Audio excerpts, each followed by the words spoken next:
Under the alliance system, there's always an interest in having division between China and India, between the Arabs and the Iranians, between Europe and Russia, simply because this helps to divide the region into dependent allies and weakened adversaries. So, yes, so in the spirit of harmonizing interest, I also had a question premised on the inability we've had in Europe to establish a mutually acceptable post-Cold War settlement after the Cold War. And I think this has been a source of many of our tensions. We never established a system based on indivisible security. Instead, we returned to bloc politics and abandoned some of the hopes we initially had in the early 90s by instead going with NATO expansion. So my question was if Eurasian multipolarity can offer a different format for cooperation between Russia and Europe as well. I ask this because I had a few years ago a book with the title Europe as the Western Peninsula of Greater Eurasia, and I was wondering on your opinions if you see any possibility for such a path forward. Thank you.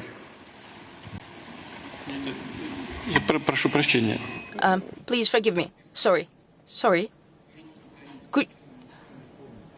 Could you please repeat what you were saying in the end?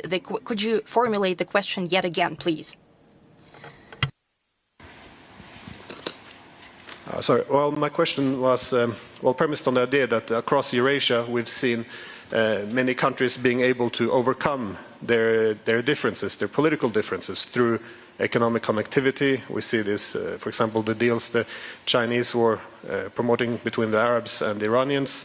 And I was wondering if some format for Greater Eurasia, in which Europe would be a part of this Greater Eurasia, if there's some ability to use this BRICS or some other institutions to also foster better relations with Russia and Europe, so we can overcome this bloc politics in Europe, which we never were able to overcome after the Cold War.